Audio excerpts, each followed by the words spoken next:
السلام علیکم ورحمۃ اللہ وبرکاتہ۔ الحمدللہ وحدہ والصلاة والسلام علی من لا نبی بعدہ، اما بعد۔ وعلم الانسان ما لم یعلم، وقال النبی صلی اللہ علیہ وسلم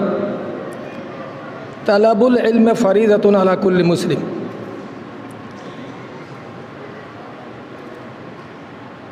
معزز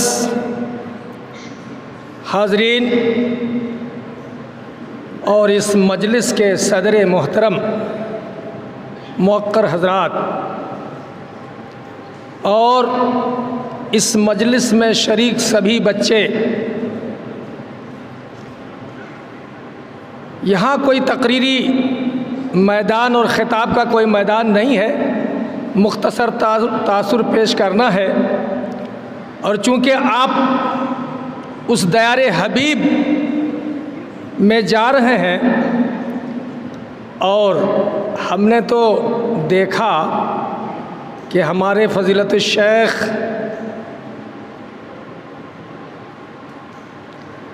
مولانا اشفاق سجاد سلفی نے آپ لوگوں کو ایسے خطابات سے نوازے کہ لگا کہ ہمارے فضیلت الشیخ بیٹھے ہوئے اور آپ بیٹھے ہوئے کوئی تفاوت نہیں ہے۔ یہ ان کی محبت تھی کہ آپ چونکہ دیار حبیب کی زیارت کرنے یا تعلیم حاصل کرنے کے لیے جا رہے ہیں تو آپ کو بھی فضیلت الشیخ کہا۔ فضیلت الشیخ کہا تو اس کا مطلب یہ نہیں ہے کہ آپ بہت ساری چیزیں حاصل کر لیے۔ وہاں جانے کے بعد آپ صرف اور صرف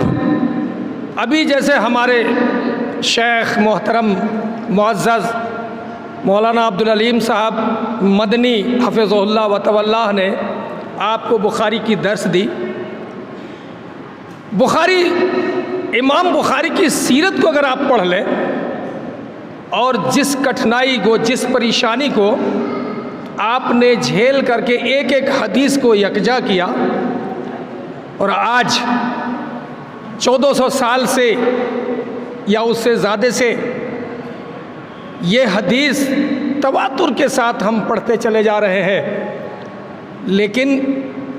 ان حدیثوں پر ہمارا اور آپ کا عمل نہیں ہو رہا ہے، کیونکہ ہماری مسجدیں مصلیوں سے خالی ہے۔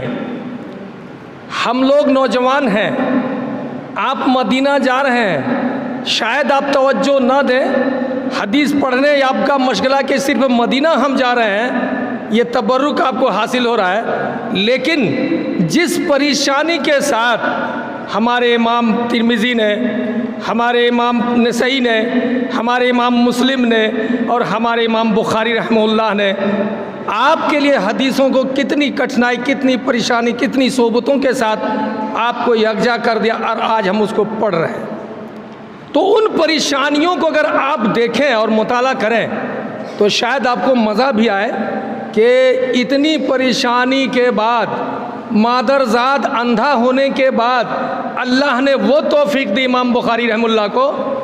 کہ آپ چاندنی کی روشنی میں کتاب لکھنے لگے، ماں کی دعا لگ گئی اور آپ ساری حدیثوں کو یکجا کر دیے۔ امام بخاری رحمہ اللہ ہر حدیث کو یکجا کرنے کے لیے کہاں سے کہاں تک سفر نہیں کیا۔ دوستو، میرے عزیزوں، میرے بچوں، آج کل کا دور نہیں تھا کہ آپ کے ماں باپ ہزاروں نہیں، کئی ہزار آپ کے خرچ کے لیے دے دیتے ہیں، ان کے پاس کوئی پیسہ نہیں تھا، چند ایک تھیلی میں چند کھجور کہہ لیجئے سفر میں رکھتے تھے، اور آپ نے حدیثوں کو یکجا کیا۔ اور اصح الکتب بعد کتاب اللہ و کتاب البخاری، یعنی کتاب اللہ یعنی قرآن شریف کے بعد سب سے زیادہ صحیح، سب سے زیادہ معتبر امام بخاری کی کتاب، جو آپ نے مولانا سے درس سنی، تو اس چیز کو آپ پڑھنے جا رہے ہیں۔ اور مولانا نے کتنی محبت سے آپ کو فضیلت الشیخ کہا، لگا کہ ہم لوگ اس کرسی پر بیٹھے ہوئے اور آپ بیٹھے ہو برابر ہے۔ یہ محبت کا تقاضا تھا کہ آپ جا رہے ہیں، حدیثوں کو اسی محنت سے اور اسی دل جمعی کے ساتھ آپ پڑھیں کہ جیسا کہ آپ کو جس محبت سے اور جس لگاؤ اور لگن کے ساتھ اس ادارے نے آپ کو بھیجا اس پر آپ قائم و دائم رہیں گے۔ دوسری بات یہ ہے کہ الحمدللہ ثم الحمدللہ اس ادارے کو سارا شرع، سارے امتیازات، سارے شرف مولانا کلیم احمد مدنی حفظہ اللہ کو جاتا ہے۔ ان لوگوں نے، ہمارے شیخ ایوب صاحب بیٹھے ہوئے، ہمارے سہیل صاحب بیٹھے ہوئے ہیں جو ضلعی جمعیت کے ناظم ہیں، یہ لوگ مل کر کے ایک ادارہ گریڈی میں قائم کیا جو کہ ان کے ممبران یہاں موجود ہیں۔ بڑی خوشی ہوئی کہ وہاں کوئی ادارہ نہیں تھا، لیکن ان لوگوں کی کاوش، محنت، رات دن کی لگن سے وہاں ادارہ قائم ہو گیا۔ آج فخر سے سر اونچا ہو جاتا ہے کہ وہاں بھی جماعت کا ایک ادارہ قائم ہے۔ شرط یہ ہے کہ اچھی نیت اور اچھے لگاؤ کے ساتھ اس ادارے کو آگے اور پروان بڑھائیں۔ یہاں ان کے ذمہ داران موجود ہیں۔ میں نے ایک جملہ کہا تھا بہت پہلے اسی ادارے میں کہ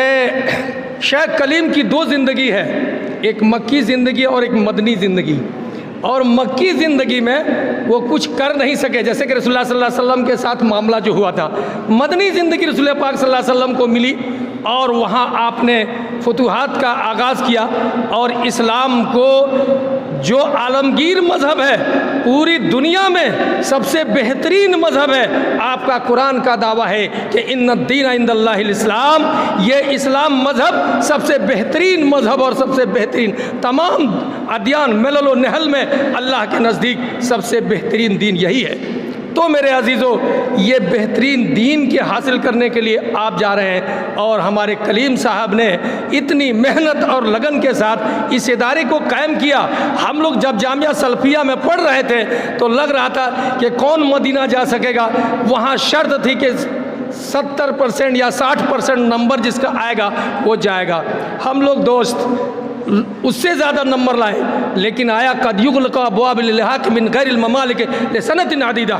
یہ چند سال کے لیے الحاق کا دروازہ بند کر دیا جاتا، اس محرومی میں ہم بھی شامل ہو گئے، نہیں جا سکے۔